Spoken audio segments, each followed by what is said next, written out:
मला महसूल खात्याची जबाबदारी दिली आहे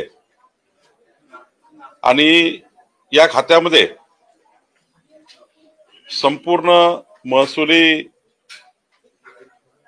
जो आमचे कायदे आहेत, ज्या कायद्याने शेतकरी शेतमजुरांना आणि समाजाच्या शेवटच्या माणसाशी संबंध आहे, अशा महसुली कायद्यामध्ये काही सुधारणा आवश्यक आहे। या खात्यामध्ये मोठ्या प्रमाणावर जर चांगल्या सुधारणा आणल्या तर या महाराष्ट्राला आपल्याला विकासाकरता पुढे नेता येईल। छोट्या छोट्या कारणामुळे अनेक विकास प्रकल्प थांबले आहे, त्याला सुद्धा आम्ही पुढे नेणार आहोत।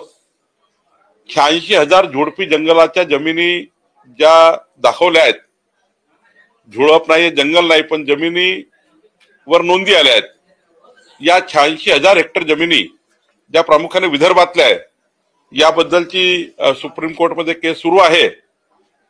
महाराष्ट्र सरकार म्हणून त्या ठिकाणी ज्या ज्या बाबी आम्ही करायच्या त्या पूर्ण करून लवकरच 86,000 हेक्टर जमिनी या ठिकाणी झुडपी जंगलातनं कमी होतील असाही प्रयत्न आमचा राहणार आहे।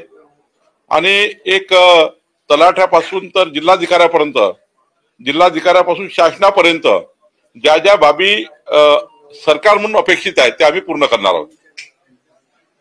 सर, हे जे खातं आहे जसं तुम्ही आता सांगितलं की विदर्भातल्या जास्तीत जास्त जागा म्हणूनच तुमच्यावर ही जबाबदारी देण्यात आली का येत्या 5 वर्षामध्ये तुम्ही दोघं मिळून सातत्याने एक वाक्य पुन्हा पुन्हा बोललं जात आहे की गडचिरोली हे येत्या काळामध्ये महाराष्ट्राचं आर्थिक केंद्र बनणार आहे।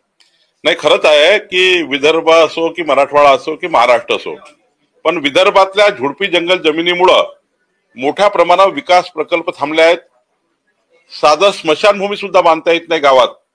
सर्व जमिनी झोडपी जंगलामध्ये नोंदी आल्यामुळं मोठ्या प्रमाणावर विकासाच्या कामाला थोडे थांबलेले आहेत।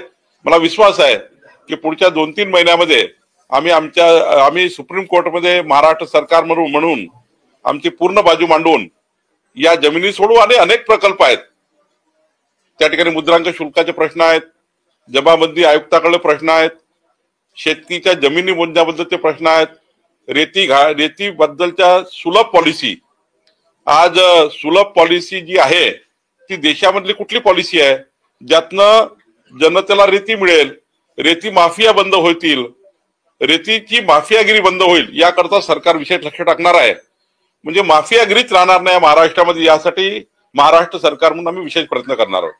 महसुली कायद्यांची किंवा कागदपत्रांची फार अडचण असते त्याच्या सुलभीकरणासाठी, कारण लोकांना अगदी शासनाशी पहिला संबंध म्हणजे महसूल विभागाशीच लोकांचा येतो। नाही, मी ठरवलं आहे, माननीय देवेंद्रजींशी माझं बोलणं झालं, माननीय मुख्यमंत्री मोदी यांशी, देशामध्ये काय काय सुलभीकरण झालं आणि त्यामधलं सर्वात सुलभीकरण काय आहे, म्हणजे जनतेला घरी बसून त्यांचे संपूर्ण डॉक्युमेंट त्याला ऑनलाईन काढता येतील।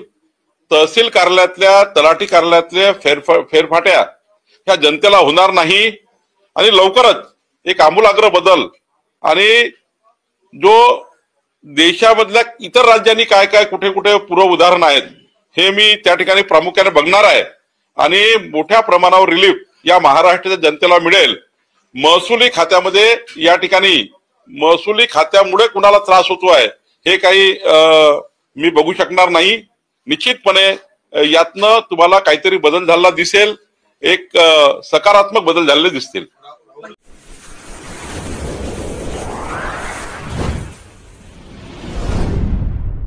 वीर महाराष्ट्र न्यूज चॅनलला लाईक आणि सबस्क्राईब करा। धन्यवाद।